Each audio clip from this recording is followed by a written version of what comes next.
السلام عليكم ورحمة الله وبركاته walaalyaal soo dhawaada marka waxaan dhameynay barnaamijkii reactiga aan ka sameynaynay oo idin tusaya waxyaalaha ay ka koobanta react hadda waxaan sameynaynaa application oo to do list app ah application badanaa marka to do list la sameynayo waa habka lagu baraaweeyo wax kasto so marka to do list sameysa micnaheedu waxa weeye waxyaalo badan ayaa baraaweysay sida wax loo tirtiro loo geliyo loo edit gareeyo waxyaalahaas oo dhan marka saasay dadka badanaa u qaataan waana wax fudud waaye inta badan marka la sameynayo marka xogaa yar waxaan ku dardaray aan baraaweyn horta marka hore soo saa u jeeda hadda waxaan ku daraynaa wax waxaan leenahay hi Somali programmers YouTube camal programmers YouTube inta aan leenahay waa kaas oo inoo gashay waxaa kaloo taaban kartaa buttonkan so waxaan leenahay test waxaan leenahay task so we just touch here and it goes there markii aad taabato kaligeed waxba kuma darsamayaan haddiina waxba ku jirin taasna waa tusaana si loo sameeyo bahaladan check markaad saartid micnaheedu waxa waa dhameysay taskiga so it checks out so another thing oo hoos hadaa fiiriso waxaa arkaysaa 5 tasks left 1 task complete haddaan tan ka bixiyo automatically isbedelaysa saa ujeedid taska daarto inaad tirtirtid bahalkan lee taabanaysaa is very simple wakaasa we can delete more another thing waxaa weeye badanaa markii ay sameynayaan dadka appska to do listiga waxay sameeyaan waa marka refresh aad wax dhimasho ka baxaan laakiin kan hadda refresh hadaan dhahno wixii wali meesha ku jiraan taas maxaa keenayo ma back end ba keenayo ma database ku xinay may waxa keenayo local storage ayaan ku xiray so local storage hadaan fiirino waa kana local storage ka so app ka markasta aad wax ku dirtid so let's say test task 2 andano markasta aad ku dirtid automatically halkan ka fiirso kaas ku jirtaa midda kale markaa fiirisid halkan falsigan complete-ka waxa weeye mina dhamaystirmin haddaan saarno check-ka automatically kaas waa check-out sameynaysa so kan ugu hoose haddaan taabano ka true ku qormanaya so waxaasoo dhan waan baranaynaa insha allah waa idin tusaa si loo sameeyo iyo UI-ga habka u design garaysanta waxaas dhan waan gelinaa HTML-ka iyo CSS-ka dhaqsaan ku maraynaa laakiin markay noqoto functionality-ga xooga saaraynaa iyo sida u shaqeynayso marka bal aan bilaawno insha allah marka ugu horeyso waxaan soo furanaynaa waxaa soo furanaysaa your own maxaa la jira editor ma ahan waxaa ka wada terminal markii aad soo furto terminalkaada waxaan ka hadlay sida terminalka waxaas loo soo downloadgaraysto videoga oga hadlaya reactiga qaybahiisa dhan haddii aan videogan video kale isku xirana waa un basically isla meesha uma kaga hadlay laakiin waxaa soo arkaysaa sida aan u sameynayo waxaan marka hore waxaan sameynaynaa app waxaan leenahay create react app meeshaan ka sameynaynaa marka react sameynayso waa inaad dooratid mbx create react app and then appka magaceeda bacd inter aan leenahay waa sugaynaa marka intuu ka dhameynayo and then waan soo laabanaa insha allah saa ujeedu wuu noo dhamaaday marka waxaan leenahay cd to do waxaan niri magac muxuu ahaa to do YouTube iyo waxaan niri project I think inaan niri so hadda waxaan leenahay marka code dot oon ku furayna editorka noo furmanayo so waa kana editorka waa noo furmay waxyaalaha naga cancel garee so hadda reactiga noo bilaamatay waa very basic react weeye waxba kuma jiraan hadda so waxay noqonaysaa inaan waxyaala ka tirtirino waxyaala hagaajino aan habeeno waxyaala badan marka bal aan gudaha u galno horaan ooga hadla qaybaheeda waxay ka kooban tahay dhan folderadan marka kuwaas ma taabanayay aan iska tirtirin waxaana iska xirno okay and then waxaan sameynaynaa marka hadda let's write let's say npm start aan dhahno si aan appka noogu bilaamato kadibna waxaan sameynaynaa waan tirtiraynaa waxyaalaha meeshan ku jiro dhan so let's say why tan markii kusoo baxda micneheedu waxaa waaye portigan 300 mid kala kaaga furan waaye waa tii hadda aan baraaweynay oo appkan baraaweynayna furan marka sidaa darteed wuxuu leeyahay mid kale ma rabtaa inaad furtid port kale so waxaan leenahay yes just basic react app aa noo soo baxayso oo loogadeedii leh kadibna waxaan ku bilaabaynaa insha allah shaqadaan ku bilaabaynaa so wakaasa hadda that's it oo soo baxay waxyaalahan dhan waan tirtiraynaa insha allah waxaan ku bilaabaynaa marka hore let's clean up testiga naga tirtir all this test so this clean up kan waa inaad sameysid markastoo react soo download garaysato haddaadan u baahnayn so we can clean up all this react test ma sameynayno maxaa kale waxaan sameynaynaa kan aan tegaynaa waxaan tirtiraynaa kan calaamadan kan aan tirtiraynaa safe aan leedahay waxaan tegaynaa app jx aan tegaynaa app js waxaan tirtiraynaa loogada waxaan tirtiraynaa qaybta loogadii ku jirto qaybtaan dhan tirtir and then waxaan leenahay welcome. So now appka haddaan fiirino kasta welcome bisa ku taalo. Alright, so maxaa kaloo u baahannahay marka? So intaas markaan sameyno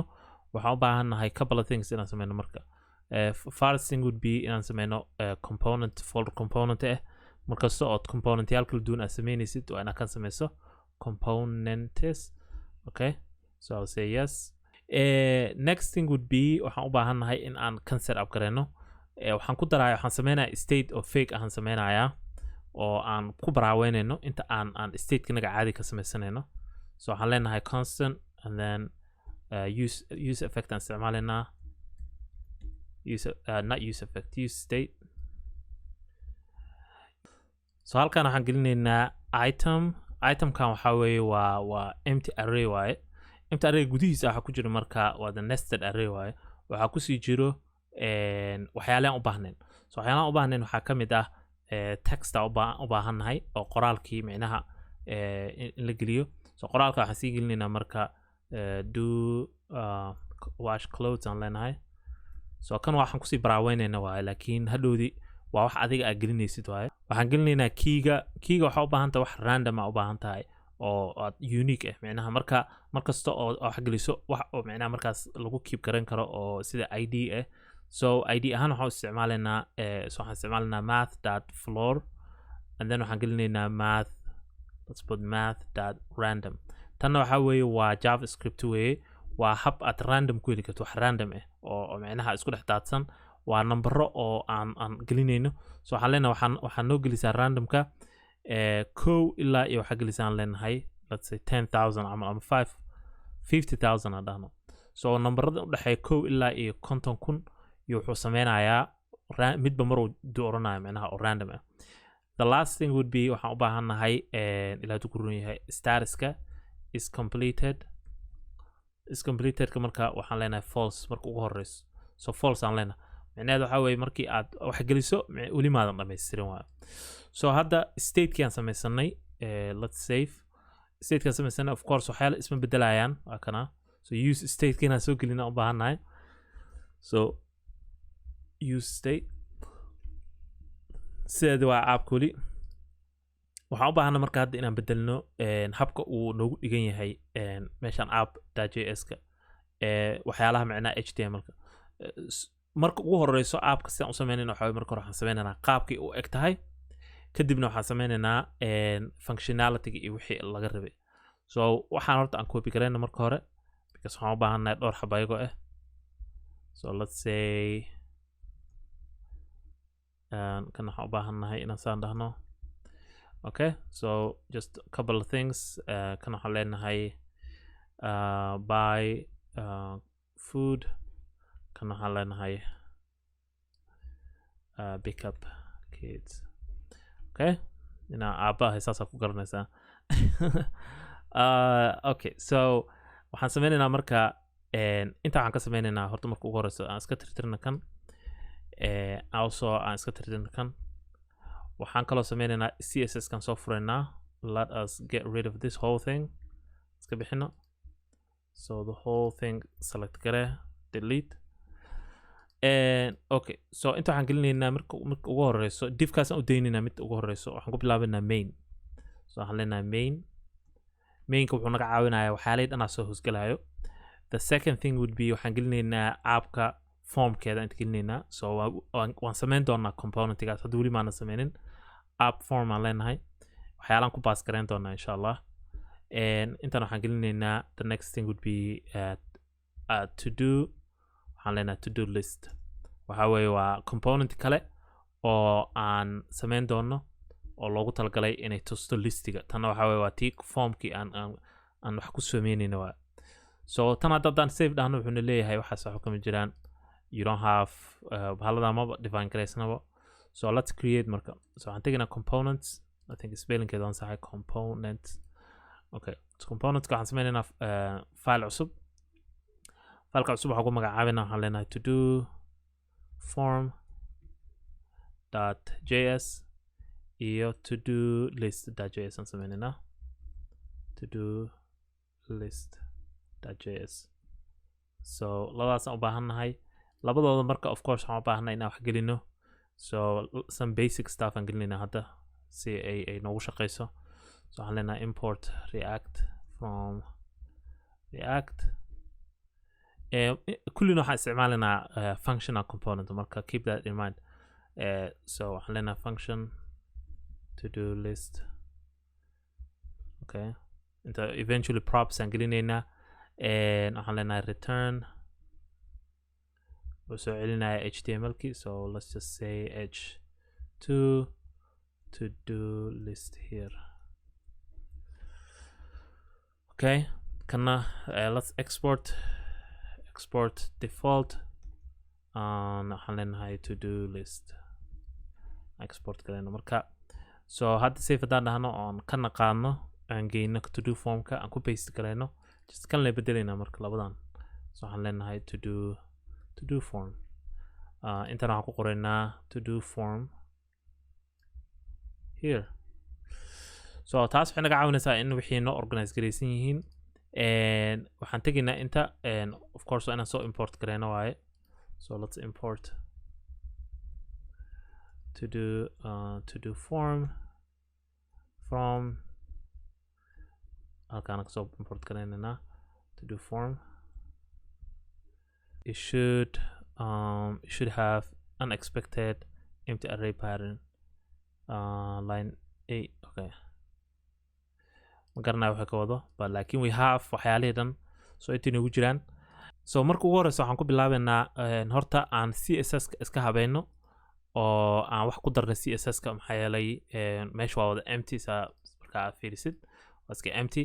laakiin waxaan rabnaa in xoogaha inoo noqoto wax oo micno sameynayo aan ka bixino waxyaalaha basic aan gelino. So waxa ugu horeeya waxa weeye horta waxaan rabnaa inaan wax kasta ay lahaadaan box sizing. kana waa waxyaala CSS ka oo markii aad sameynaysid page waxaa u baahan tahay inaad iska tirtirtid wax kasta oo zero ka bilaadid. So waxaan leenahay border box aan leenahay. waxaan kaloo gelinaynaa margin 0 iyo padding 0. margin 0 padding 0. So labada markaan gelino waxaan kaloo u baahannahay one more thing. HTML ka kore waxaan rabnaa inaan gelino box sizing isagana. I mean box sizing not box size. Okay, box sizing. waxaan gelinaynaa border box. Alright, so kuwaas markaan gelino waxaan kaloo u baahannahay badiga inaan gelino wax. So badiga waxaan gelinaynaa so let's just take care of the badiga waxaan gelinaynaa line height aan u sameynaynaa. Okay, let's just put like this. Line height oo ah 1.5 aan u gelinaynaa 1.5. waxaan kaloo u gelinaynaa background color oo yaro fiican oo yar qurxan. waxaan gelinaynaa background colorka waxaan gelinaynaa E1. So E1, a lot of E1s, so just E1. The next thing would be waxaan gelinaynaa font family. tanna qasab ma ahan waxaa isticmaal kartaa font familyga basic tanaan gelinaynaa haddii noo soo baxayso roboto and then as a backup waxaan u gelinaynaa sans serif. Okay, so badigii waxaasaan gelinaa hadda haddaan fiirino let's just check. So jeedid backgroundka xoogaa isbedeshay. intan waxaan gelinaynaa wax kasta oo la xiriiro before iyo after. So waxaan leenahay wixii before waxaa gelisaa ama after let's put after too. After arrimahan hadda rabto in wax ka ogaatina casharkayga CSS ka geli kartaa. So box size waxaan leenahay inherit. So wuxuu ka soo qaadanaya meesha kore. Okay, so intaas markaan hadda sameyno aan ku laabano meeshii oo kaasaas ujeedid. Okay, so hadda waxaan ku xijinaynaa. So haddaan ku laabano meeshaan main arkaysaa. So mainka waxaan ku sameynaynaa halkan. So waxaan leenahay main oo lowercase mainka waxaan gelinaynaa marka waxyaalaha ugu muhiimsan waxaa weeye width oo waxaan gelinaynaa 100% oo micnaha meesha dhan noo furaayo waxaan ku xijinaynaa widthka max widthka so max widthna u baahan inaan ogaano maxaa yeelay max widthka wuxuu naga caawinayaa in ay wixii micnaha dhaafin meel gooni ah so 6 waxaan leenahay 620 camal aan dhahno so 620 px this is max width okay width kana naga dhiman okay so max width and then waxaan ku xijinaynaa margin left so tan waxay sameynaysaa margin left haddaan dhahno arrow iyo haddaan dhahno margin right arrow micnaheedu waxaa weye center garee waaye margin right arrow centerka noo geeyo waa wixii so hadda haddaan safe dhahno waxaan oon test gareyna appka aan tagno tan soo jeedo wixii center ay noo tageen so kala bartamay tageen so taas mainka markaan sameyno waxaan u baahannahay marka in aan let's go back so mainkaan sameynaynaa so waxaan u baahannahay in aan sameyno kaba soo qaato formka camal aan sameynaynaa css kiisa iyo waxyaalihiisa so marka hore aan sameyno waxyaaluhu ka kooban yahay formka so formka hadda waxaana ku jiro aan ka bixinaynaa waxaan gelinaynaa wixii aan u baahnayn oo diffka ah because kan just bravo iska ahaa so diff aan gelinaynaa so diffkan gudihiisa waxaan gelinaynaa diff kale kan waxaa kan mainka one waaye so mid kale aan gelinaynaa diff aan leenahay kan gudihiisana waxaan gelinaynaa formkii so kan horta marka hore aan u sameyno some type of css aan u sameyno so waxaan leenahay class name so markii aad gelinaysid react markaa gelinaysid class name waa inaad class name aad qortid so ma qori kartid class bis haddaa qortid wuxuu u qaadanaya inaad qoraysid like inaad class caadi aad qoraysid so oo micnaha ku jiro luqadda so class name aan leenahay waana saas in u qornaato oo namekana capital n yahay ay meesha ku jirto so waxaan leenahay something like top add aan leenahay meesha ugu koreyso oo wax lagu daraayo waaye gudihiisa waxaan gelinaynaa marka form classkaasna waa inaan define gareyno waaye so formkan waxaan leenahay waxyaalo dhowr wuxuu lahaanahay actually waa un hal input and then wuxuu leeyahay buttonka submitka so waxaan sameynaynaa input aan gelinaynaa inputkan typekiisa waxaa weeye waa text weeye text and placeholder waxaan sameynaynaa waxaan ka dhigaynaa let's say add text add task kan ka wada waxaan kale oo sameynaynaa valuegiis wixiisana waan sameyn doonaa bal marka hore let's art value fake aan sii gelinaynaa iska dhaa value hadda ma gelinayno we will leave the value empty so value empty waaye and then waxaan gelin doonaa function waxaas in the future laakiin hadda kaasaan u deynaynaa waxaan ku xijinaynaa so kan is a closing waxaa la dhahaa closing function waxaa la closing input so and then button aan ku xijinaynaa so let's just create normal button type waxaan leenahay submit and then that's pretty much it waxaan ku daraynaa class waxaas iyo pluska laakiin we'll keep it like this for now let's call it valuegiisa or let's just do this submit and hadda for now waan ka bedelaynaa submitkaas so safe haddaan nahana hadda aan ku laabana appkii saa ujeedid waxaa noo soo baxay formkii noo soo baxay okay so formk is good but laakiin ma hagaajisno so waxaan u baahannahay inaan css kan hagaajino to do that waxaan u baahannahay inaan tagno fileka css ka so horta inaan soo import gareyno waayo marka hore so waxaan leenahay import aan leenahay that so kan because fileka bannaan ku jira waa inaan saas dhahno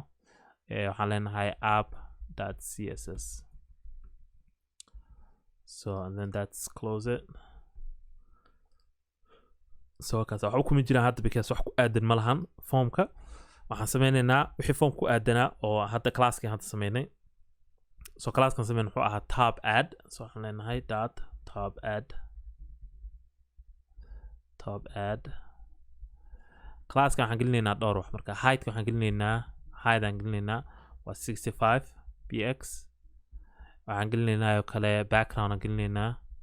backgroundka waxaan ka dhigaynaa let's make it white waxaan ka dhigaynaa border radius aan u sameynaynaa wax la dhaho oo ah meesha geesaha inuu xoogaha kasoo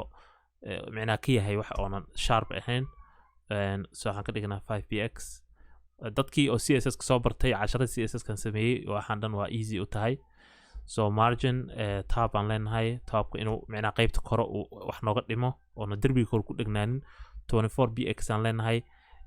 display waxaan leenahay display flex because waxaan gelinaynaa waxyaalo dhowr waxaan gelinaynaa macnaa buttonkii waxaa ku jira iyo formkii labadooda waxaan leenahay inay display flex ahaadaan oy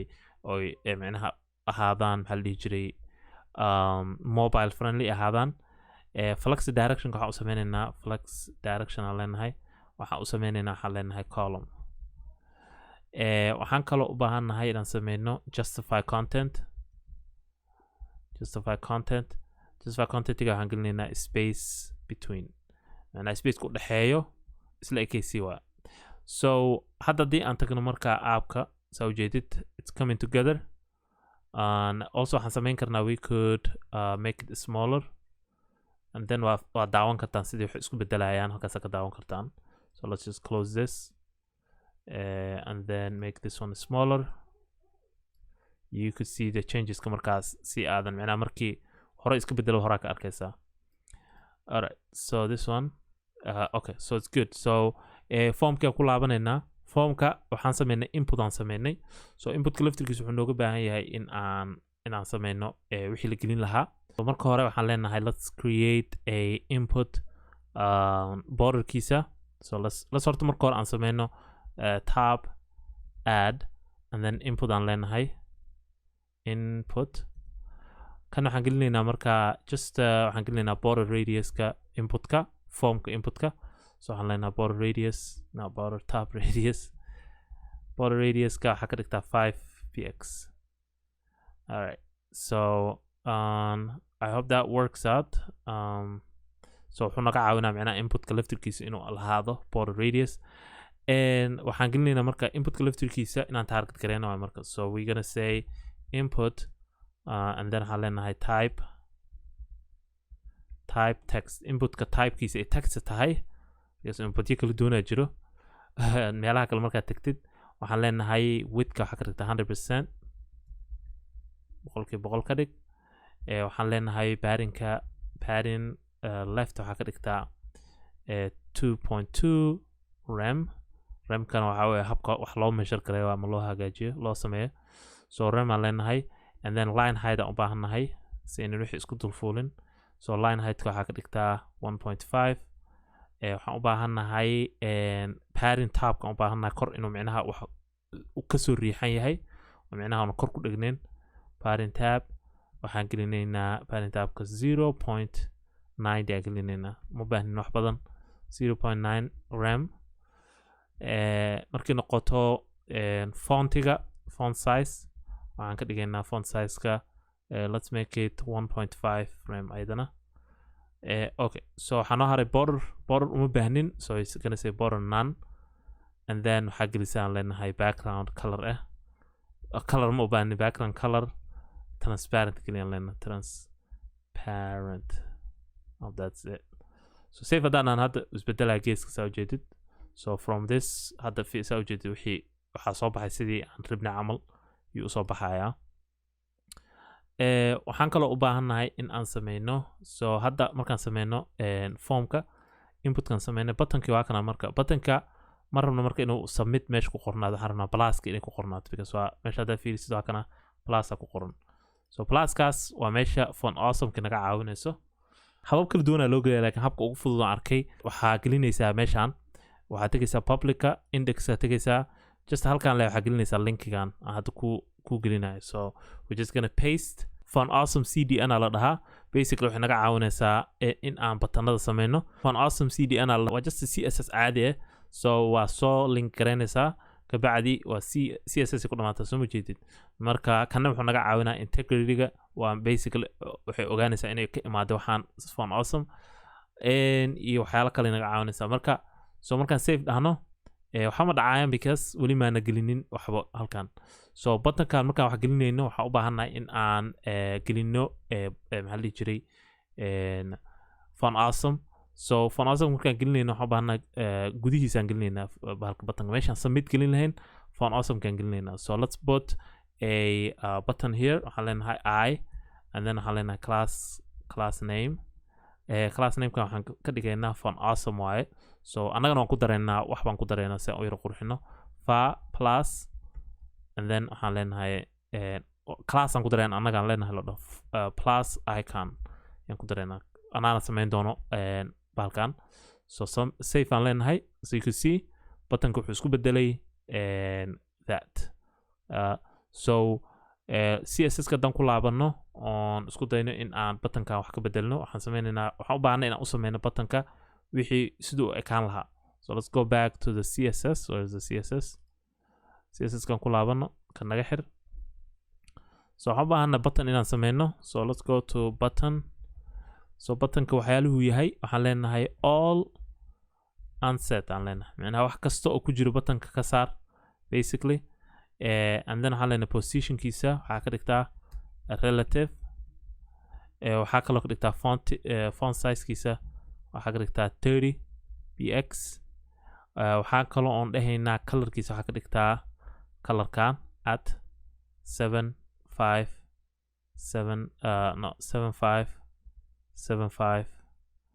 and then A1 and then waxaa ka dhigtaa bottomkiisa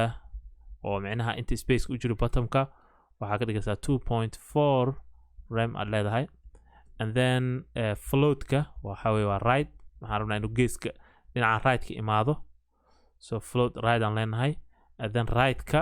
micnaha derbiga geeska dhinaca midigta waxaan leenahay waxaa u jirsataa 1.5 rem so save aan leenahay as you can see already waa complete waa buttonkii balaakiin waxyaala badanaa nooga dhiman inaan dhamaystirno okay so submit buttonkii submit formkii okaasa it's pretty much done submit formka waa noo dhammaaday maybe we're just gonna get rid of waxyaalahaas marka la kala gareeyo balaakiin most of it is done waxaan u baahana marka focuska inaan ka bedelno so just waxa haddan fiirinaynay we just have to get rid of waxaas so waxaan leenahay input focus marka la focus gareeyo iyo and also let's say text waxaan leenahay text area in case aan text area leenahay focuska ka bixi waxaan leenahay outline text area let's say focus ayadana and then outline-ka waxaa ka dhigtaa none so hadda safe haddaan nahno hopefully wakaasa naga baxay wixii so naguma jiro so that means we're ready to go inaan submit aan ka shaqeyno formka okay so formka wakaasa waan sameynay wixiisii wixii ugu muhiimsanaa waan dhamaystirnay actually wixii ugu muhiimsanaa noo dhiman yihiin laakiin wixii oo styleka ku saabsan waan dhamaystirnay just waxaan u baahanna hadda inaan ka shaqeyno just functionalitygiisa so intaanan gelin kaas waxaan tegaynaa meesha la dhihi jiray text listiga kaasna u baahan inaan ka shaqeyno qaybihiisa kala duwan oon css-kiisa wixiisa siino so let us go back to text listiga so text listiga isaga marka waxyaalaha oo wuxuu tusaaya listiga waxyaalaha u baahannahay in uu soo bandhigo yuu tusayaa marka of course divkanagi wixinaga u baahannahay div or the main parentiga divka kan the main parentiga marka isaga laftigiisa class aan gelinayna waxaan leenahay class name not k class name is equal to waxaan leenahay let's say something like task card aan leenahay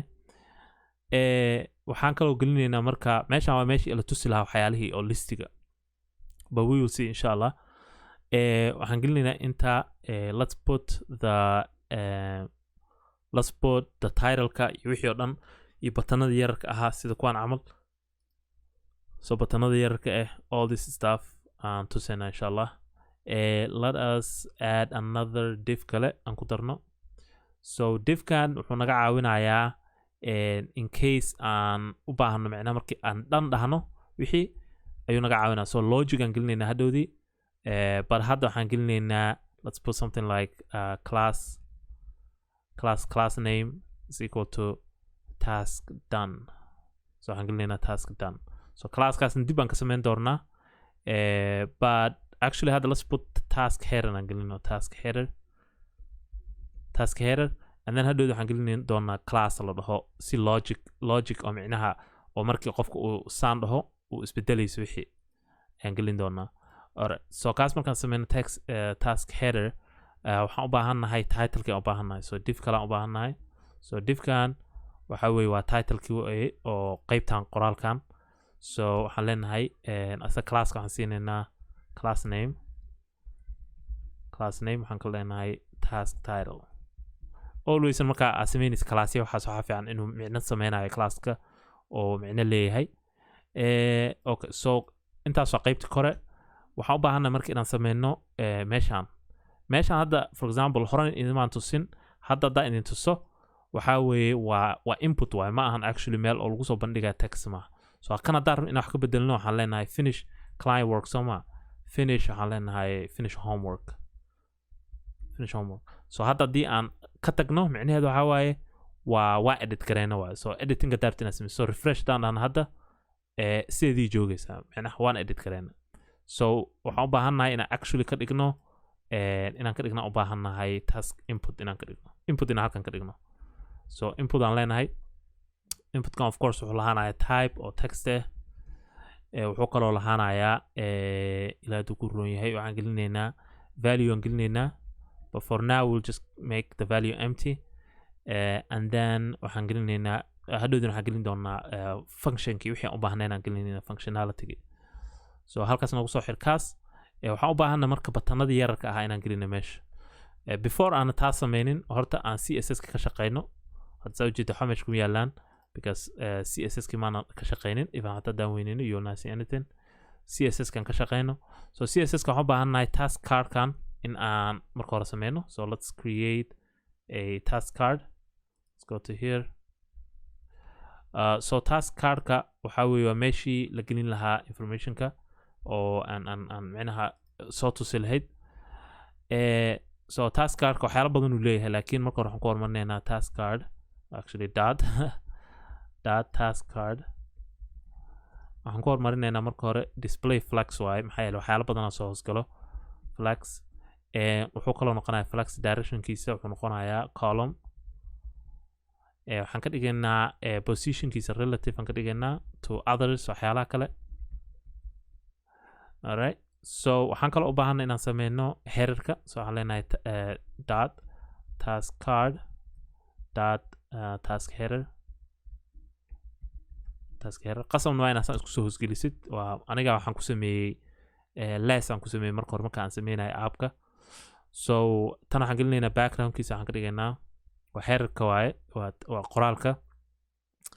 background waxaan ka dhigaynaa f2 and then border radiuskan waxaan ka dhigaynaa oo inta oo geeska soo qulloofan yahay 5 pixels aan ka dhigaynaa marginka tabkan waxaan ka dhigaynaa margin tab waxaan ka dhigaynaa 24 pixels so let's see so saa ujeeda hadda sheekada waa soo socotaa waxaan u baahannahay so markaan kaa sameyno then titleka u baahanna inaan sameyno so let's make the title so waxaan leenahay task card and then task title okay 1t task titleka wuxuu u baahan yahay asaga task titleka waxa weeye waa qoraalka meeshaan la gelinayo waaye so qoraalka wixii aan ka dhigi lahayn so paddingkiisa waxaan ka dhigaynaa padding leftiga waxaan ka dhigaynaa 34 maxaa yeele batanada inuu kasoo dhex baxaan rabnaa waxaan ka dhigaynaa padding right-ka because derbigan inuu kasoo fogaadaan rabnaa padding right-kana waxaa ka dhigtaa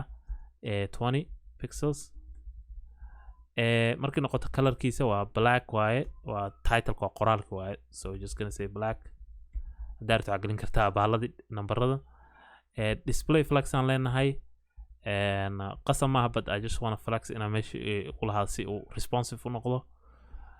align waxaan leenahay align item let's say align item center aan leenahay and then let's say waxaan leenahay justify content space between and then widthkiisana waxaan ka dhigaynaa width 100% aan ka dhigaynaa so since hadda meeshan waxba ku jirin you're not gonna see wax but we'll see so actually we could put something waxaan gelin karnaa if we want so value inaan gelin karnaa wash clothes so jeedid okay so kaas markaan sameyno waxaan u baahannahay inputkan inaan hagaajina u baahannahay so let's do something about this input so waxaan leenahay task card, keep forgetting dhibicda, task card, and then task title, we don't have to write all this, and then waxaa soo hoosgelaya input. waxaa fiican saan because waxaa weeye waxaa baranaysaa habka less ama maxaa la dhihi jiray u sameeyaan iyo saas si u sameeyaan. So kan waxaan leenahay paddingkiisa waxaa ka dhigtaa I mean not padding but colorkiisa. Let's put the color first. Colorka waxaa ka dhigtaa black waaye of course, and font size-ka waxaa ka dhigtaa 24 pixels, and borderka waxaa ka dhigtaa none, and then border radiuskiisa waxaa ka dhigtaa border radiuska waxaa ka dhigtaa 5 pixels. waxaa kaloo sameynaysaa background color, inherit aan leenahay, soo jiido meel kale kasoo jiido meesha parentigaada kasoo jiido aan leenahay, and then waxaa noo haray bes padding yar inaan ku sameyno. padding 6 pixels, waxaan gelinaynaa 6 pixels by 0 pixels geli. Okay, safe aan dhahno. So as you can see xoogaa way noo habeeyey, meel fiican uu noo dhigay. And so hadda dan ku laabano marka wakaasa kaas inputkaan sameynay. The next thing aan u baahannahay waxaa waaye waxaan u baahannahay in aan qaybaha kale u ka kooban yahay baalka sameyno. For example waxaan u baahannahay batanadii halkan ku jira u baahannahay. So batanada haddaan gelinayno we need to put the buttons halkan right here inaan gelina u baahannahay.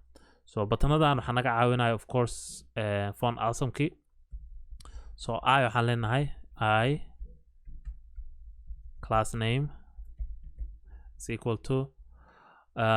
so kan waxaan leenahay kan ugu horeeyo waxaa weeye waa kan trashka waaye, kan la tirtirahayo waaye. So waxaan leenahay fa trash waana font awesome waxaan, and then fa large. So and then waxaa jiro CSS aan ku dari doono annaga oo task icon la dhaho, and I will show you sida aan ku dari doono insha Allah. Okay, so kaas markaan sameynaa then functionality aan ku dareynaa, but hadda we'll keep the functionality for later. As you can see wakaasa uu noo soo galay trash cankii. waxaan u baahannahay inaan ku darno tan task icon inaan ku darno. So let's say let's add the task icon maxaa la jiray CS-kiisa. So waxaan leenahay kan task card, waxaan leenahay dot task icon, just waxaan ka bedelinaynaa wax yar, just widthkiisa waxaa ka dhigtaa 24 pixels ka dhig, and then colorka waxaa ka dhigtaa color yaro blue camal leh. So F4A90 and then E2 and then inuu lahaado waa hexiga baasha hexiga. And then waxaan sameynaynaa marginkiisa right waxaa ka dhigtaa 32 pixels. So hadda dii aan safe dhahno kaasa, it looks nice, it's coming together sida kii camal waaye. Okay, so markaan saa sameyno then waxaan sameynaynaa we will go back here. kuwa kale aan sameynaynaa, kuwa kale similar waaye, exactly same, batanadu way kala duwan yihiin. So si aan waqti u save gareyno saasaan leenahay. So actually waa just two buttons waaye, so we don't need we don't have 3 buttons. So let's just edit, let's remove the last one. So kanna wuxuu naga caawinaya, kan ka labaad waxa waa check, waa meesha check la saaray. So waa fa, kan waxa waa fa check. waxyaalahan font awesome website-kooda ka fiirin kartaa si u shaqeynayaan. Fa check aan leenahay, actually check circle, and then save markaan dhahno wakaasa. So labadoodii wakaa noo shaqeynayaan, and then there's no, you cannot click it because weli waxba maana gelinin. Okay, so hadda styleki is almost done. The last thing we need to do waxaan u baahannahay meeshaan nambaradii ku qornaa u baahannahay. So taas will come under the maxaa la dhihi jiray qaybtan. So waxaan sameynaynaa marka qaybtan, actually qaybtan saan waa qaybta heerarka kore waaye. So and then qaybtaanaan sameynaynaa marka. So waxaan leenahay div halkan noo geli, divkan gudihiisa waxaan gelinaynaa 2 divs aan gelinaynaa. So div 1, so divka hore class aan siinaynaa class name. Class namekan waxaan u bixinaynaa something like all task aan u bixinaynaa, all task معناها هو task يودن معناها كل يود كنا class نقلنا class name how بحنا كان task I was supposed to say task completed left عمل or something لكن MSG also قابي task message كلا بعضنا سيدو كلا قرآن انت قلنا حلنا هاي 10 tasks left انت حلنا هاي 2 completed so save it دهانو مشان كسوبة حانسا وجديد so we just need to style all task so let's go to CSS ka all task so all task waxaa marka waa wixii oo dhan waaye so waa inaan hoos tagno let's see so kulligood so all task waxaan gelinaynaa dhowr wax marka hore waxay hoos imaadaa task card hoos imaadaa and then task card and then dot task I mean all item all tasks okay so all tasks waxaan u baahanay inaan dhahno just display flex and then waxaan u baahanay inaan dhahno justify content waxaan u baahanay space between so that means xoogaa wuu noo kala fogeynayaa it will make sure in uu kala baxsan yahay so that's that we still need shaqo badan u baahan inaan ka qabano mid kasta goonidiisa waxaan leenahay task card and then waxaan leenahay all task midaan wuxuu soo hoosgala all task and then waxaan gelinaynaa task message MSG so midkan waa midka hore waaye so it's this one waxaan gelinaynaa kan marka margin tabkiisa waxaan ka dhigaynaa 8 pixels and fontigiisa waxaan ka dhigaynaa font size waxaan ka dhigaynaa 24 pixels and font stylekiisa waxaan ka dhigaynaa italic waxoogaa inuu qalloocnaado colorka waxaan ka dhigaynaa 7 let's say 7e 7e7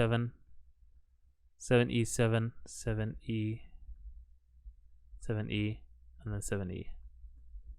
so that is cool color display flex aan leenahay isagana ku apply kare so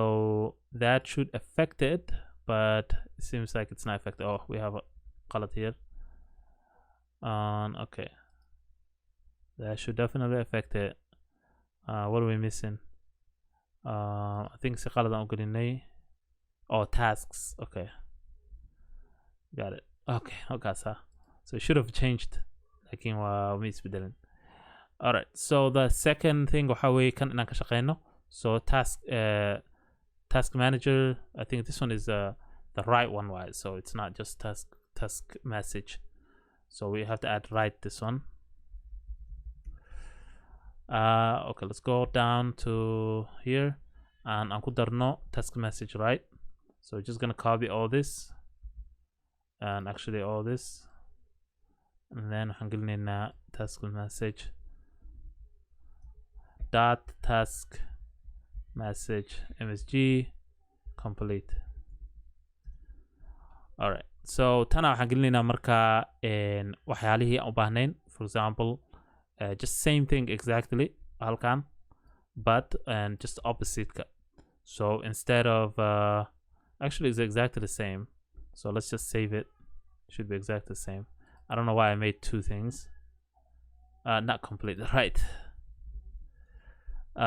okay so ujeedi marka hadda appka waa almost stylekeeda dhan waa complete and exactly the same so kan haddaan tagno iyo kan haddaan tagno exactly only wuxuu kula duwan yahay base inta wax ku jiro meesha so the next thing waxaan sameynaynaa horta let's pass some information on pass gareyno and meeshan so actually inta waxaan ka ilownay to do and then also waxaan u baahnay inta set to do u baahna so stategana waxaan ku pass gareynaynaa meeshan so let's pass it here aan ku pass gareyno so let's say dhowr waxaan u baahannahay horta lakin hadda waxaan pass gareynaynaa let's say items aan dhahno because I think we call it items right yep items waxaan leenahay items kan waxaa weeye saa aragteen waxaa weeye waa prop waaye so we pass in a prop so waxaan leenahay to do dot items aan leenahay so taas wuxuu u dirayaa information ku jiro state-ka wuxuu u dirayaa listigan u dirayaa so then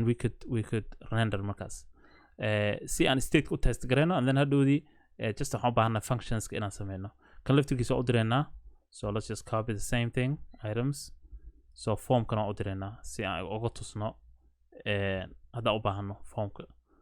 markii aan edit gareynayno so let's go to here inta waxaan u baahanaa marka in aan render gareyno listiga hadda aan soo qaadanay si aan u render gareyno waxaan u baahannahay inaan function sameyno so first thing waxa way horta inaan dhahno props inaan soo jiidano so we're just going to put prop here props waxa way macnaha wax kasta oo loogu talagalay componentkan ii soo jiido waxaan sameynaynaa marka si shaqadan ugu fududaato waxaan leenahay constant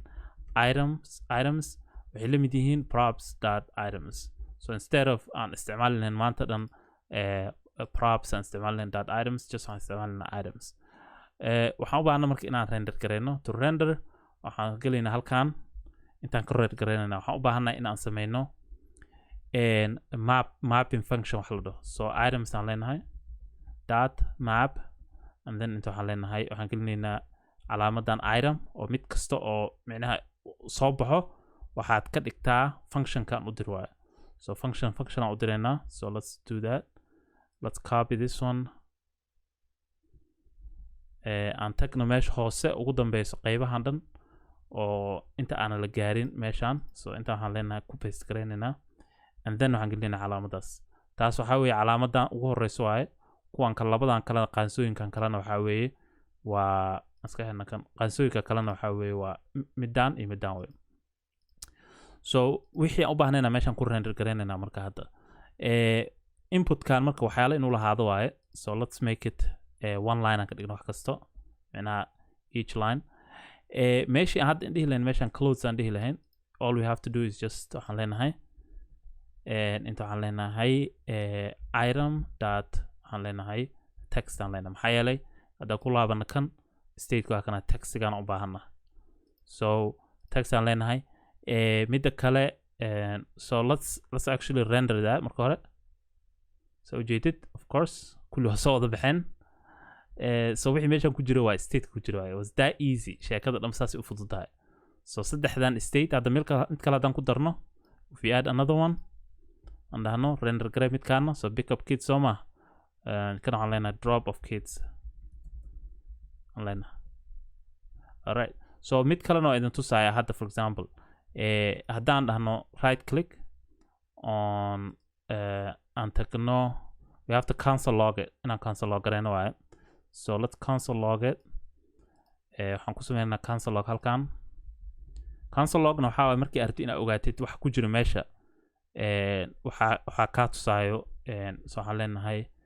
items waxaa ku tusaayo browserka ku tusaayo cancel log waxaa weeye waa markii aad qalad iyo waxa aad fahanto ama micnaha wax ay ku shaqeyn waayaan ya cancel log la sameeyaa so waxaan kusoo baranay javascriptiga laakiin basic waxaas qabtaa so waxaan leenahay items waxaan leenahay to do dot items wuxuu noo soo jiidaya wixii oo dhan errors noo soo jiiday your value props dhib malaa waxyaalahan waxaan ka shaqeyn doono waaye so let's just get rid of all these errors so inta saa ujeeda hadda meeshaan hoos wuxuu noogu soo jiiday waxyaalihii laba jeer uu soo jiiday laakiin saa ujeedid wuxuu soo jiiday taxigii keygii uu soo jiiday keyga waa waxaan rabay inaan ku tuso marka keyga waa ID-ga camal waaye so saa ujeeda number gooni mid kasta siinaa sababta number gooni u siinaa mid kasto maxaa yeelay waxaan sameynay waxaan dhahnay math.floor math random iyo 50,000 content jeer micnaha random ka dhigaan niri oo isdaba mari marka sida darteed u tusayaa waxaa la jira key number random so hadda way tusaysaa kaas let's go back to listiga waxaan u baahannahay in aan sameyno dhowr wax marka so kaas markii aan soo render gareyno kana waan render gareyn karna haddaan u baahano so we don't have to wait ilaa ay meesha ugu dambeyso kan waxaan sameynaynaa dhowr function u baahana marka si aan u sameyno kan uu meesha uga soo baxo functionada u baahana waxaa ka mid ah mid waxaan u baahana inaan marka hore maap gareyno sida hadda meeshaan ugu maap gareynay waxyaalaha dhan inaan maap gareyno u baahana so waxaan leenahay constant task status so waxaan rabnaa statuska rabnaa inaan helno so waxaan leenahay meeshan variable kan geli wixii status oo macnaha complete inuu yahay ina complete ahayn so map aan leenahay and then just item aan isticmaalana meel kasta no problem and then function kana furayna function kan gudihiisa waxaan leenahay return waxa soo celisaa item that is completed item ku dhameystirmay soo celiyaan leenahay hadda waxba nooma soo baxayaan but haddaan ku laabana halkan is completed waa kana kulli false soo saaraya but let's see let's actually change one of them true aan ku bedelno okay so true aan ku bedelnay let's go back here hadda waxa ma sameysmanayaan so waxay noqonaysaa in aan another laba filter aan sameyno filterka ugu horeeya waxa weeye inaan ogaano waxa aanan dhameystirmin oo macnaha false-ga ah weli so waxaan leenahay constant not completed wuxuu la mid yahay task status dot filter waxyaalahan waxaa la dhahaa waa higher order waxaa la high order methods allah array methods so horaan u baranay casharo aan ka sameeyay dhan we can just keep using item and then waxaan leenahay enter so item kan dhahno we just gonna say function waxaan sameynaynaa arrow function waxaan leenahay kana return item haddii uu la mid ahayn so just opposite kala isticmaalina hadduuna la mid ahayn true hadduuna true la mid ahayn soo celi kan kalena exactly the same waaye waxaan leenahay kan hadduu la mid yahay true soo celiyaan leenahay so kan waxaan leenahay completed waxaan leenahay completed task aan leenahay kan completed tasks kan waxaan leenahay hadduu la mid yahay waaye just if it's equal to so labadaana marka waxaan gelin karnaa meesha hoose and then length waxaan ogaanaynaa bas how macnaha si u dheer yihiin oo u badan yihiin aan ka wada dheer yihiin ma so instead meesha numberkan gelinayno waxaan gelinaynaa calaamadaas waxaan leenahay not completed dot length aan leenahay inta ay dhan yihiin xarfaha aan dhameystirmin soo ma jeedid so xarfaha aan dhameystirmin waa 3 because inta kama aragno laakiin sidii aan halkan uga arkaynay waa mid baa true ah saddexna waa fake waa false way and then this one sidoo kale waxaan leenahay bas like that waxaan gelinaynaa variable kana gelinaynaa variable kana gelinaynaa so waxaan leenahay wixii dhameystirmay soo saar so you should show us dot length and go there sorry about that dot length soo saaray hal xabo so midaa dhameystirmatay so that's good waxaan u baahnayn waa taas waxaan kaloo u baahannahay in aan ka dhigno kan inuu noqdo macnaha markii check la saaro inuu complete ahaado so taas haddaan rabno inaan sameyno waxaan u baahannahay in aan isticmaalno ternary operation wax la dhaho oo macnaha waa sida if statement camal waaye laakiin oo lasoo gaabiyey waaye so taas waxaan u isticmaalanaa heerarka u isticmaalanaa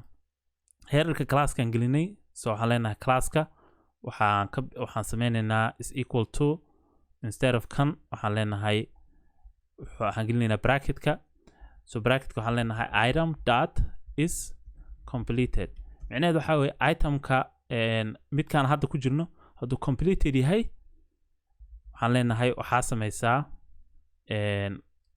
css kan raac so css gooniyan sameynayna waxaan leenahay task done haddii kale waatana labadaas dhibcood sameynaysa haddii kale kan samee so ternary aa la dhahaa waxaan meelaha ku arkaysa haddaad raadisid ternaryga waxaa weeye waa waxbaad evaluate garaynaysaa so waxaan haddii ay sax yihiin waxaad doorataa kan hadduuna sax ahayn kan dooro so kan inaan css ku sameyno waay marka we have to create the css for this one so ma jeeda kan hadduu ka baxay waxaa ka baxay css kii because kan waxaa weeye waa kii complete ka ahaa waayo so we have to go to css ka waa inaan done ka sameyno waay we have to create the done one so we're gonna say okay so let's create that let's see midkii hoos imaado so waxaan leenahay task let's say task card waxaan leenahay task done waxaan u sameynaynaa background so ama background color waxaan leenahay background colorka waxaa ka dhigtaa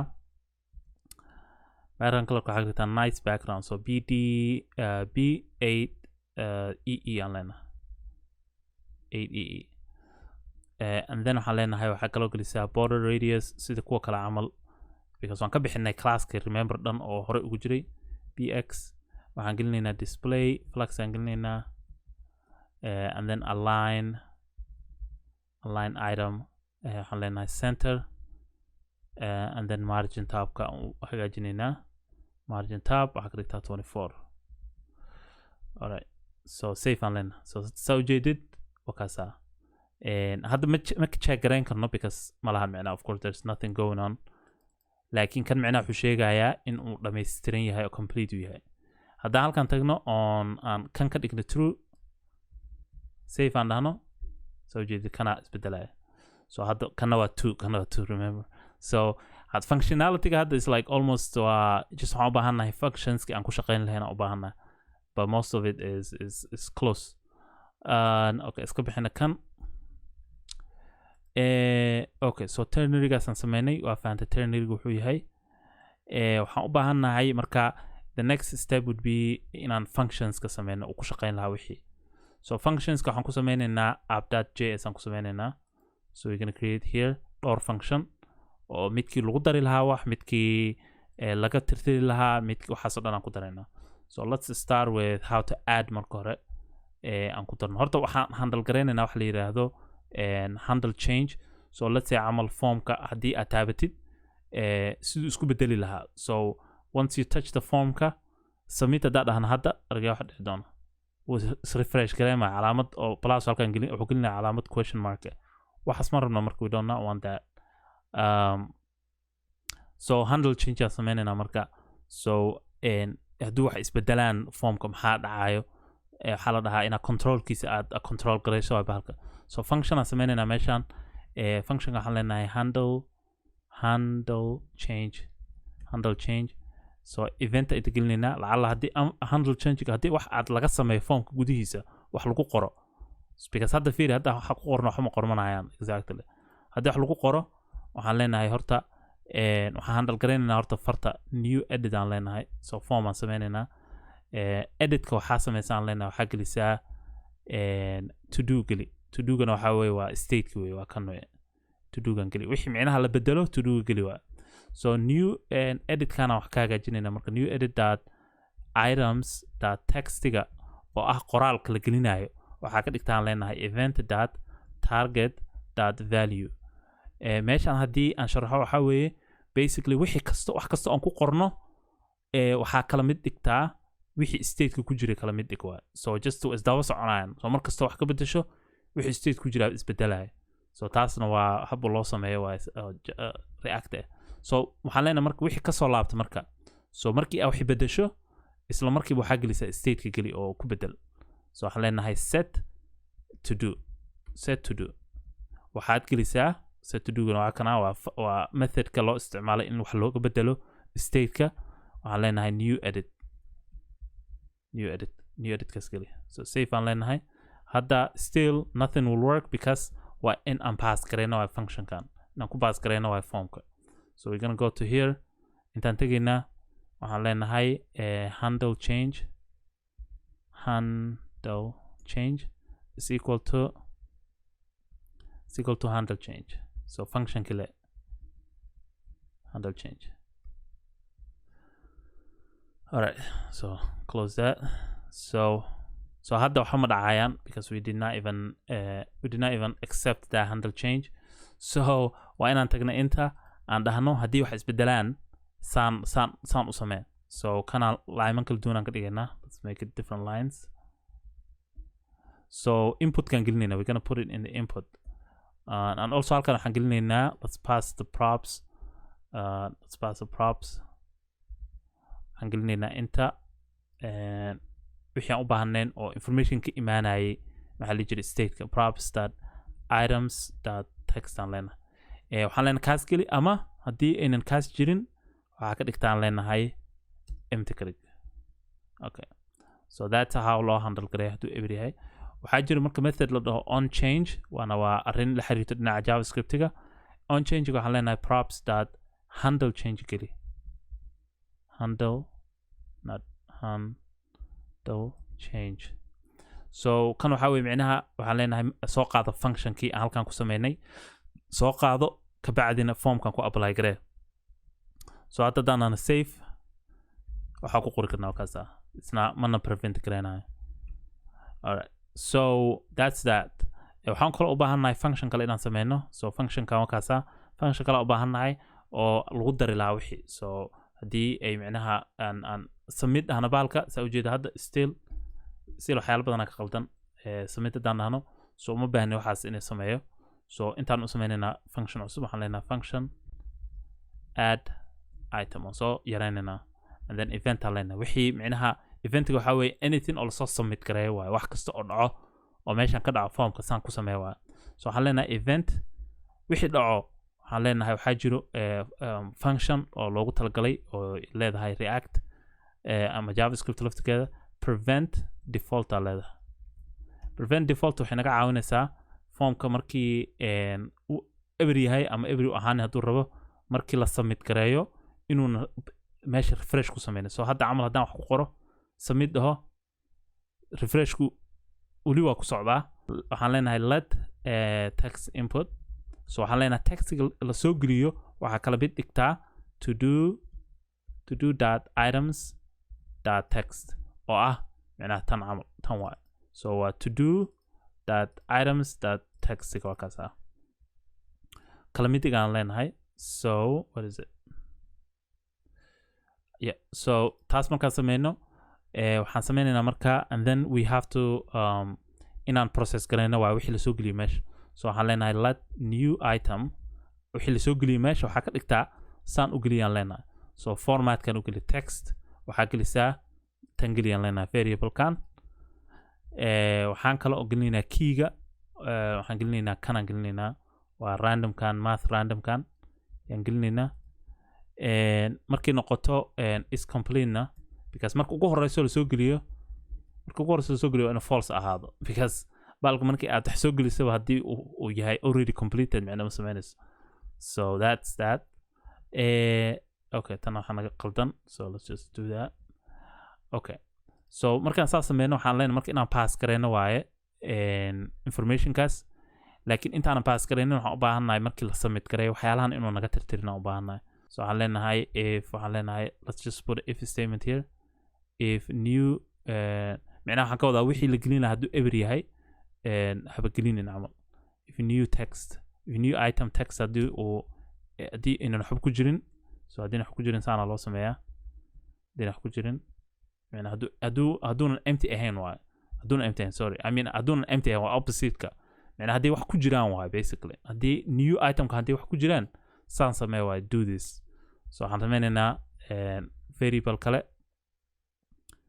variable kan waxaan ugu yeeraynaa waxaan leenahay new items. So tan way ka yeri duwanta, tan waa new item, tan waa new items waaye. waxaan leenahay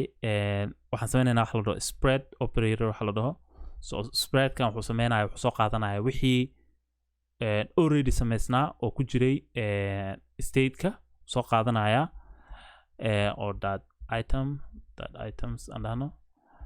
wuxuu ku darayaa wixii cusub aan sameynay oo kan ah yuu ku darayaa. marka wixii oo dhan uu isla keenaya. haddii kan laga bixiyo oo kan aan la sameynin uu tirtiraya wax meeshan ku jiro, kan cusub uu gelinaya. So that's why ugu baahannahay kan. So waxaan leenahay kan marka informationka waxaa ku set garaysaa state-ka set to do and then waxaan leenahay set to do waxaa gelisaa itemska waxaa gelisaa new items. Alright, so hadda comma halkan gali new items. So hadda what am I doing? So to do items. Okay, meeshaan ka qalday. So to do that items. hadda waxba ma shaqeynayaan because still weli maana pass gareynin function kan. So we have to pass it. waxaan ku pass gareynaynaa halkan. Let's pass it to function ka. Let's put it right here underneath. waxaan leenahay add item is equal to add item. now marka waxaan ku laabanaynaa formka si aan ooga shaqaysiino functionka hadda sameynay. so function kan wuxuu shuqul ku leeyahay in wixii markii la pass gareeyo la submit gareeyo uu process gareeyo. So to do that waxaan gelinaynaa meeshaan formkan gelinaynaa. So formkan gelinaynaa. So waxaan leenahay on submit waxa la dhahaa jiro. on submit waxa weeye waa function oo React ku jiro oo loogu talagalay markii formka la submit gareeyo wixii la sameyn lahaa. So on submit haddii markii la submit gareeyo waxaa sameysaa props dot add item aan leenahay add item waxaad raadisaa function la dhaho add item raadi waxaa ka raadisaa halkan ka raadi aan leenahay meeshan inta ka raadi. So intuu fiirinayo wuxuu leeyahay waa kana okay intuu ku jira right here muxuu sameynayaa preventing aanu sameynayaa and then text you gelinaya and then textigiiu habeenaya and then markuu habee ka bacdi wuxuu sameynayaa textig wixii hore u geliyo micnaha kula xiraaya markuu kula xiro ka bacdi state ayuu gelinaya oo halkan ah waa kana state set state marka la dhaho waatana set state wuxuu bedelayaa wuxuu gelinayaa listigaanu kala mid dhigaya. So had submit daan dhahno let's see if we can add something or it's going to give us error new text. So it's not adding because because we have an issue with function ka. So sababta uu noo shaqeyn lahaa because inta waxaan gelinay s aan gelinay because kana u baahnayn inaan gelino inta instead waxaan gelinay kan so wixii isla habaan isdhex gelinay. So let's see if this works. So still we have an issue. waxaan sameynaynaa console log marka halka waxaa ku arkaysaa qofku markii uu qalad sameeyay sidii isku baari lahaa dot items aan leenahay. Let's see inay wax ka soo baxaan halkan. So let's stretch this one. So marka baarisi wax saana loo sameeyaa. Let's zoom out. Intee wax ka jiraan aan leedahay. So okay so wixii hadda markii aan gelino let's add something here wakaas oo process garana uu qoraya wixii laakiin markaan dhahno add and I think the problem wuxuu ka jiraa meesha submit ka. Let's see okay so waxaan leenahay submit refresh uu leeyahay it shouldn't refresh no dhameyn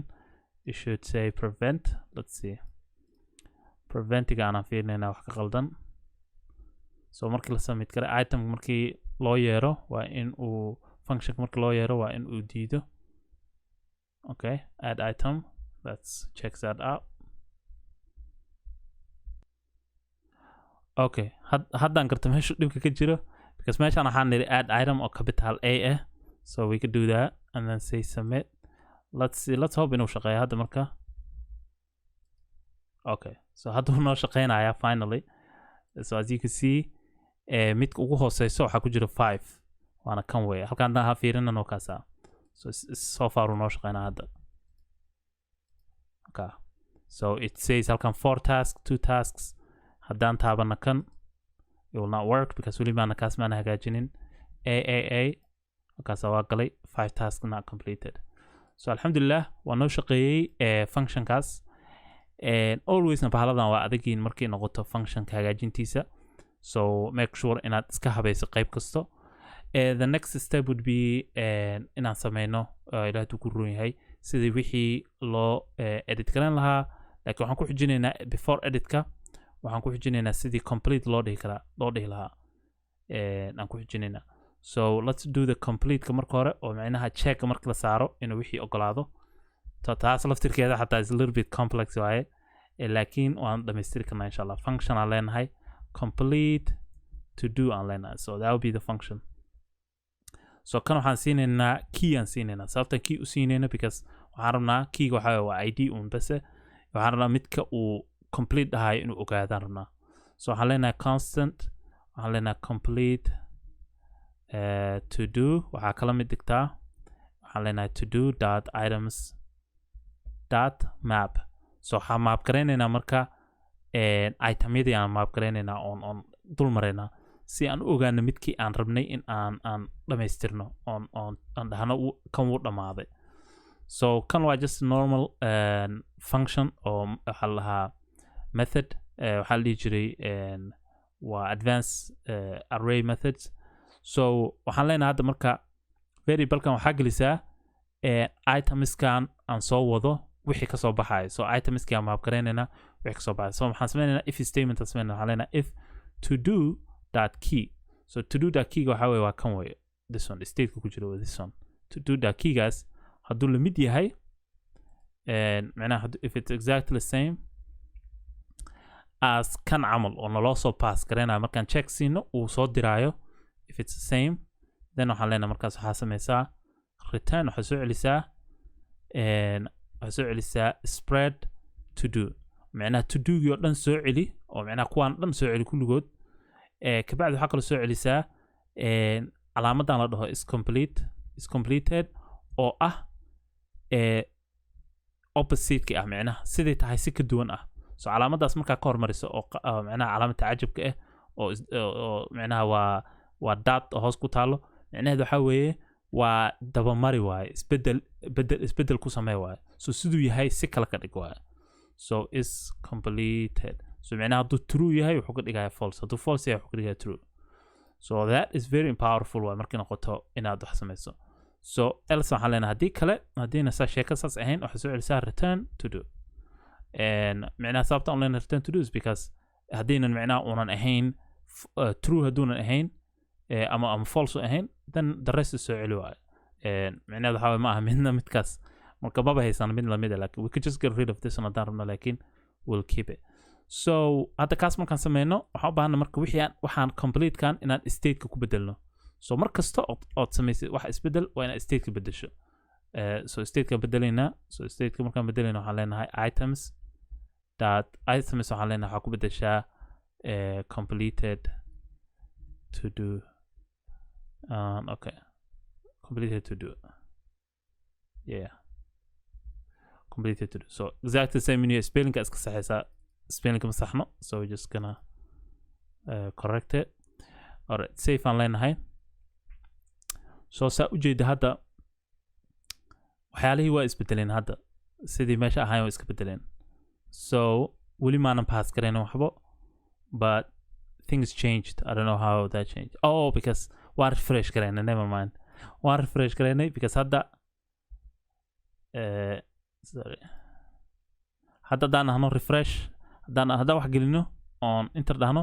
refresh aan dhahno way ka baxaan because weli maanan gelinin wixii keep garaynayo oo ah local storage kaasna waan u tegi doonaa so hadda haddii aan pass garayna kan markaa functionkan aan pass garaynaynaa waxaan u pass garaynaynaa to do listiga so let's just say this is equal to this and then waxaan tegaynaa to do listigaan tegaynaa so to do listiga haddii aan rabno inaan sheekadaas aan dhab ka dhigno waxaan u baahannahay and we need to figure out how we can make this work and so waxaan u baahannahay kan inaan ka shaqaysiina u baahannahay actually this one checkan inaan ka shaqaysiino checkan waa inaan function gelino waa marka functionkaas oo noo ogolaanaya in aan micnaha aan sameyno togglekii micnaha marba gadaal u bedel horay gadaal u bedel inaan ku sameyno so let's add that to the here aan ku darno so waxaan leenahay on change on click markii la kala gareeyo waxaa sameysaan leenahay waxaa u yeertaa functionkan wuxuu u yeerayaa isagana functionka aan sameynay so waxaan leenahay props dot completed and then waxaan u pass garaynaynaa keyga ama micnaha midkii aan sameynay oo itemkan wuxuu yahay numberku yahay yaa pass garaynaysaa halkan ku pass garaynaysaa so waxaa ku pass garaynaysaa itemka numberku yahay oo numberkii randomka ah idin tusaayay ayaa ku pass garaynaysaa so hadda hopefully haddii aan dhagsiino uu shaqeynaya so see that was easy wasn't it sababta uu markii aan dhagsiino uu u noqonayo loo ogolaanayo marka kalena uu loo diidayo because waxaa weeye waa wuxuu sameynayaa maxaa dhihi jiray waa truegaan ka hadlaynay iyo isdaba markii aan tusaayay oo kan ahaa waa kana kan waay waxaas runta ka dhigaya okay so waxaa naga dhiman one more thing oo aan ka tegay oo ah for example kan camal haddaan tagno soo ma jeedid calaamadan waxaa marsan cross amarsan crosskaas inaan sameyno waay so crosskaas laftirkiisa waxaan u sameynaynaa just like waxaan ka sameynaynaa let's see here to do listigaan tegaynaa so to do listiga magaciisa titleka yaa waxaan rabnaa in aan cross saarno so titleka wuxuu ku dhex jiraa inputka so all we need to do is style aan halkaan gelinaynaa marka so inline style waaye so style markaa inline gelinaysid reactive saana loo sameeyaa so waxaa gelinaysaa labadaas qaansaa gelinaysaa kabacdi waxaan leenahay text decoration waa CSS ka caadiga ahaa decorationka text decorationka waxaa ka dhigtaan leenahay hadduu itemka uu yahay completed hadduu yahay waxaa ka dhigaysaan leenahay line through ka dhigaan leenahay oo CSS ka caadiga ahaa waa garanaysaan kan line through hadduunan ahayn marka soo ma aha just ha ka dhiginaan leenahay so save aan leenahay you should have that so hadda saa ujeedid because that was easy right sheeka adag ma aha sheekada okay haddaan ku laabana inta marka waxaa noo dhiman adiga laba function camal noo dhiman iyo 2 more things and we need to do waxaan sameynaynaa marka waxaan tegaynaa functionka waxaan sameynaynaa delete-ka so we need to create the delete function so delete-ka asaga waxaa waye just waa filter waaye marka delete-kan sameynayno ma aha wax weyn oo complicated ma aha so waxaan leenahay constant delete item aan leenahay key aan gelinaa keygana waxaa waye waa kan la delete gareynayo waaye so waxaan leenahay constant waxaan sameynaynaa variable deleted to do deleted to do waxaan ka dhigaynaa to do dot items dot filter waxaan leenahay waxaa filter garaysaa oo meesha ka bixisaa mid kala delete gareeyo meesha ka bixiyaan leenahay basically so waxaan leenahay arrow function aan sameynaynaa waxaan leenahay return item dot key hadduuna la mid ahayn macnaa itemka hadda aan fiirinayno oon ku jirno hadduuna la mid ahayn macnaha hadduuna la mid ahayn itemka aan macnaha delete gareyn rabno hadduuna la mid ahayn so let's see something is wrong here okay maybe weli ma dhammaystirin but just waxaan leenahay hadduuna la mid ahayn soo celi okay so filter garee macnaa meesha ka bixiyaan ka wadnaa okay so saas markaan dhahno something is still wrong okay constant nirakan waxaan ka wada function okay so saas markaan dhahno waxaan sameynaynaa statekan la mid dhigaynaa markaas waxaan leenahay set to do and then stateka kala mid dhig so just all we have to do is items wuxuu la mid yahay deleted to do so isku mid inuu yahay double check gareynaysaa labadan safe aan leenahay so functionka hadda waxaan sameynaa we have to inaan pass gareyno so haddaan sharxo basically waxaa weeye wuxuu filter gareynaya waxyaalihii ku jiray oo dhan meesha stateka and then wuxuu leeyahay waxaa filter marka waxay sameynaysaa waxay bixinaysaa wax kasto except waxay soo reebaysaa wax macnaha aanan meesha ku jirin ay soo reebaysaa so it will just filter out everything else except hal xabay soo reebaysaa oo macnaha hal xabay meesha kasoo bixinaysaa halkaas xab waxaa meesha ka bixinayna annaga marka we just getting rid of that one midka la mid ah keygan la mid ah meesha ka bixinaynaa alright let's see marka let's go to pass gareyna marka so to pass it we just magaca waxaan soo qaadanaynaa functionka and then we go here we just say same thing pass and then waxaan gelinaynaa to do listiga waxaan gelinaynaa tanaan gelinaynaa marka just exactly sidii complete kale sameynaynaa waxaan leenahay on click waxaa sameysaa marka la kala gareeyo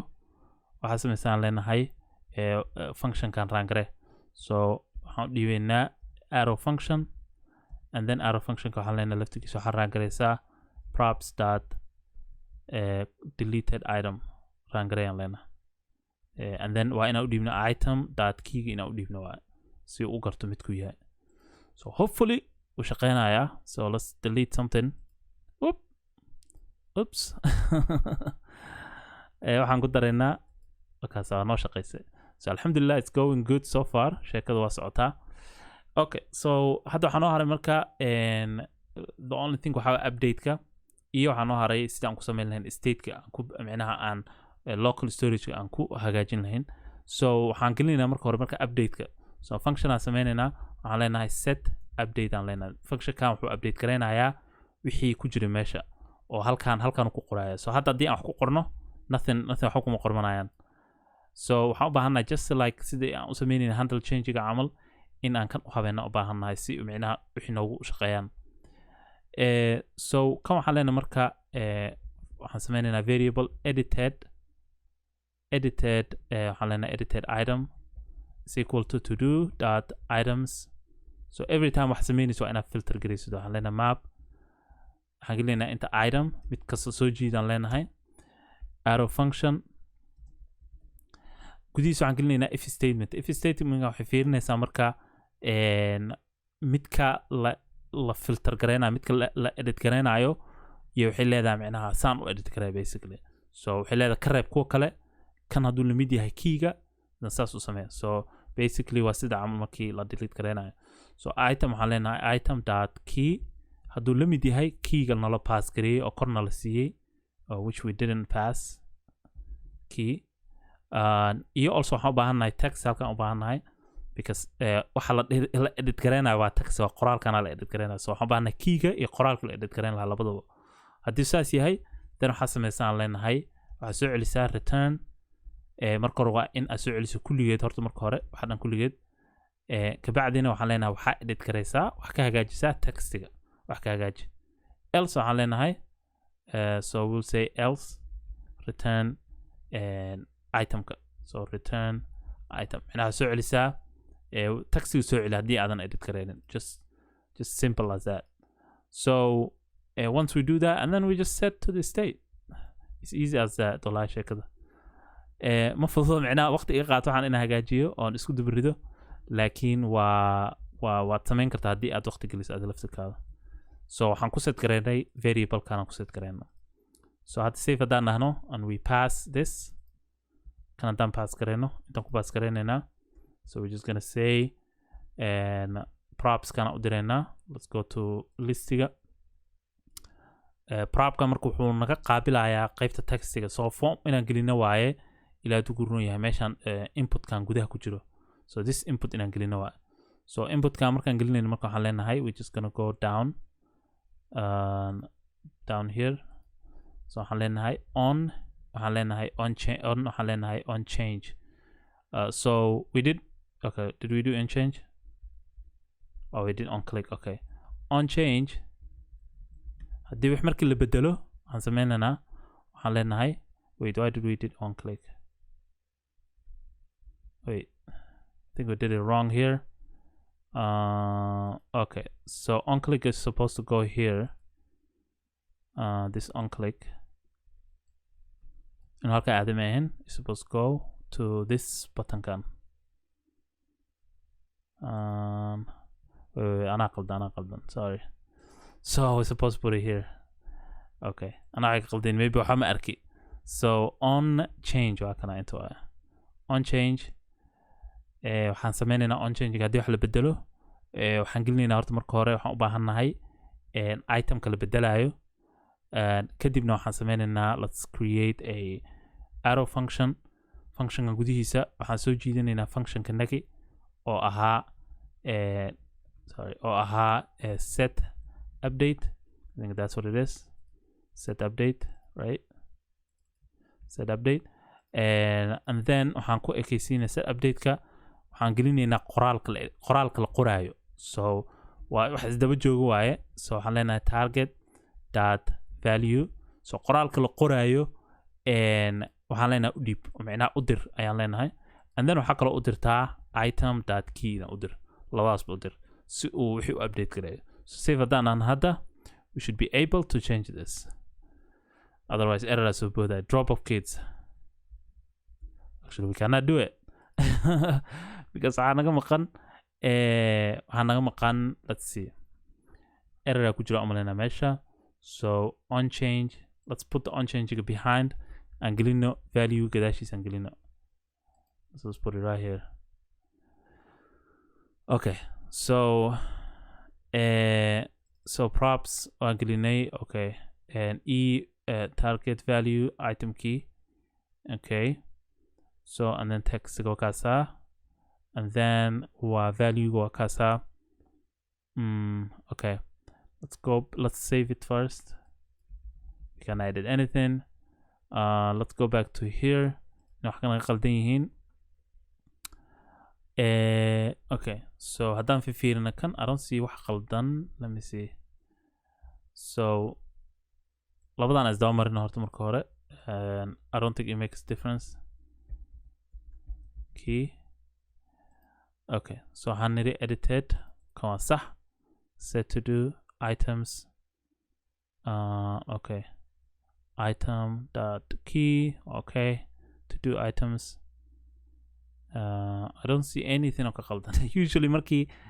aan keligay joogo waan samayn karaa, laakiin marka aad wax duubayso waa adagta sheekada, so it is getting difficult. Okay, so and then text aan leenahay inta waxaa ka dhigtaa textiga ka dhig. So I don't even know why it's not writing. It should work, to be honest. Let's see. Delete.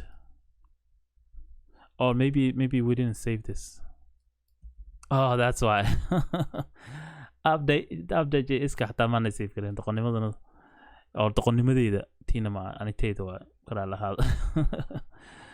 And okay, drop off people.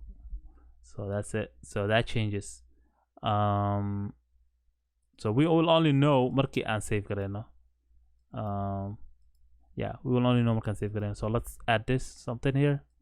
Let's bedelno drop. So that's it. So waxaan sameynaynaa marka function kalaan sameynaynaa. We will know later inay waxaan 100% shaqeynayo. Waxaan noo dhiman only si aan ugu save garayn lahayn state, si aan ugu save garayn lahayn meesha gudaheeda. Wala fiirno inuu noo shaqeynayo recordingkii. It's working. Okay, waxaan u baahanaa marka let's do two functions aan u baahannahay, and then waxaan isticmaalinaa use effect wax la dhaho, and then after that I think we're done. I think let's see. So waxaan u baahanaa marka function inaan sameyno. Functionkan waxaan ku save garaynaynaa waxa aan soo baxayo. waxaan ku save garaynaynaa maxaa la dhihi jiray state. waxaan ku save garaynaynaa local storage-ka. So if we go here an application local storage haddaan tagno, there's nothing here. waxaan ku jira wax jungle or I don't know where they came from. But waxa kuma jiraan hadda wax qorno waxa ma dhacayaan. So if we save something, nothing happens here. So let's write down function aan ku save garaynayno state-ka aan ku save garaynayno meesha. So waxaan leenahay function save to do save to waxaan leenahay save to local storage. Let's keep it short. Save local storage. waxaa rabtaa dhigi kartaa functionka adaa harabta ugu wacan kartid. So kan waxaan sameynayna waxaan isticmaalaynaa wax iska caadi oo javascript-ga ah. So local storage waxaan leenahay that set item. waxaa ku set garaysaa magaca u bixinaynaa just to do iska dhahno. waxaa ku save garaysaa information ka soo baxa marka waa inaan json ka dhigno waayo. So we say json dot I mean inaan string file ka dhigno waayo wixii soo baxo aan string file garayno oo aan ka bedelno kaas json-ka. So waxaan leenahay informationka oo ku jira state-ka oo dhan waxaa ku save garaysaa local storage-ka. So hadda haddaan kan isticmaalo ma shaqeynayso, but we have to use something la dhaho use effect. Use effect haddaan isticmaalaynana waxa weeye waa hook way.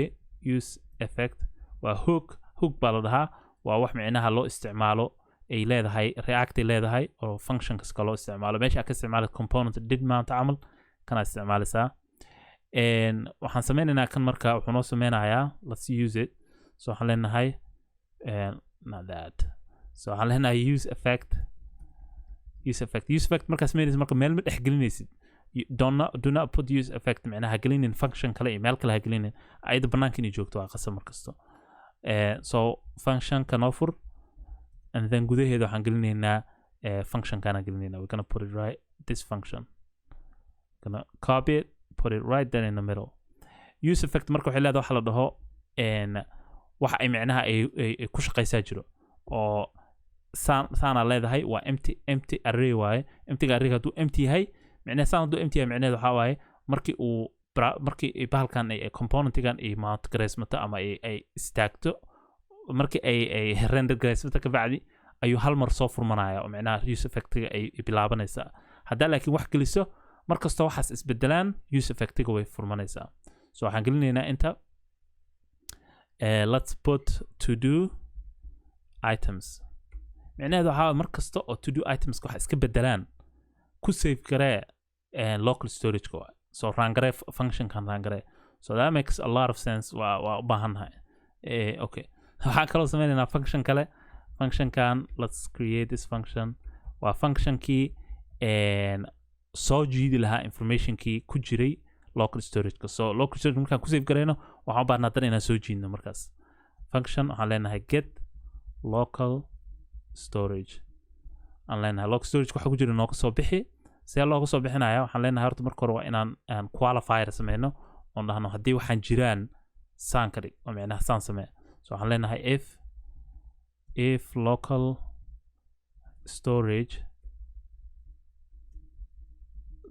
storage dot get item and item kaan la dhaho hadduu ku jiro waa meesha to do item kaan la dhaho hadduu ku jiro meesha waxaa sameysaan leenahay hadduu ku jiro null so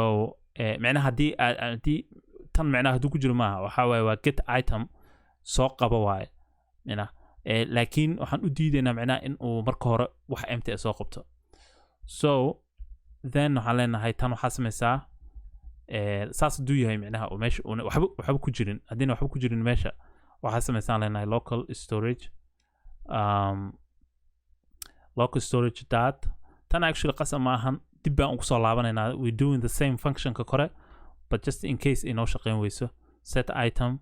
kan kore intuu noo shaqeyn waayo waxaan leenahay to do just same thing aan sameynaynaa kan kore actually there's no difference stringify and json stringify and then waxaan leenahay waxaa gelisaa so same thing aan sameynaynaa but this one the only thing is wuxuu gelinayaa wax empty uu gelinayaa so it will put empty wuxuu gelinayaa array otherwise waxaan leenahay else waxaan leenahay let so waa inaan variable meeshaan sameyno but variablekan wuxuu qaabilsan yahay wuxuu soo qaadayaa wixii ku jiray local storage-ku soo jiidaya so waxaan leenahay let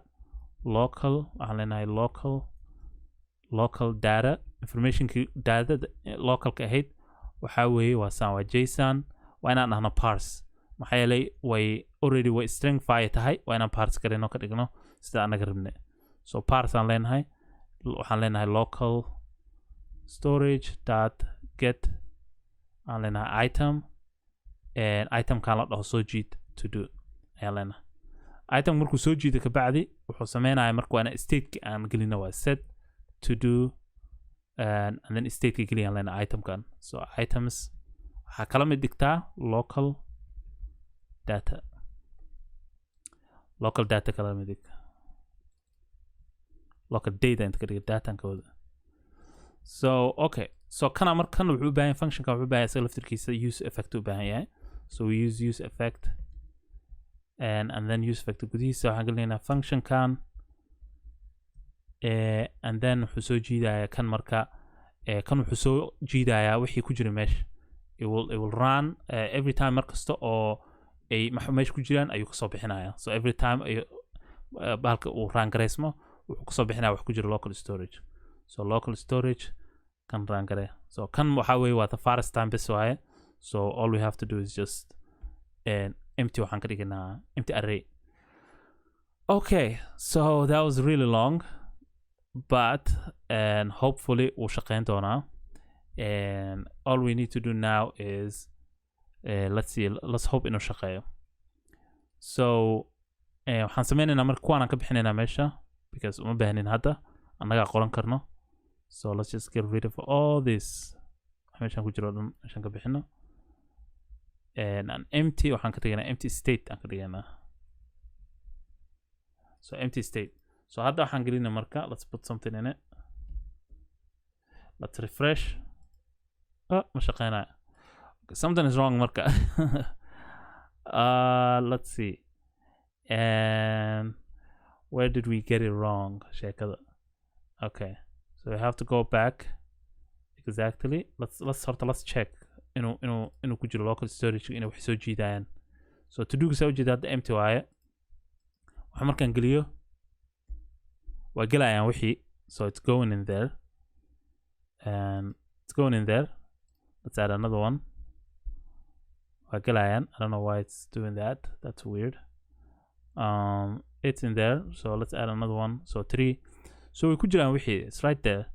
laakiin dib ku jiro waxa waa ma kaydinayo oo wixii ma soo jiidayo so markaas hadda anagu clear gareyn macnaheedu waxa waaye waxa wax ka qaldan yihiin waxaa ka qaldan yihiin safekana wax ka qaldan yihiin saa aaminsana. So safeka, let's see, set item. Okay, everything looks good to me. Ma garanayo exactly waxa ka qaldan yihiin. What we could do is we could run maxaa la jira inta aan samayn karnaa console log. waxaan idin tusaa aniga saan wax u baraaway markii wax iga qaldamaan waxaan leenahay get run lena. So get kan wuu run gareeyay kana waxaan sameynaa console log. haduun run gareynin midkood micnaha waxaa laga wadaa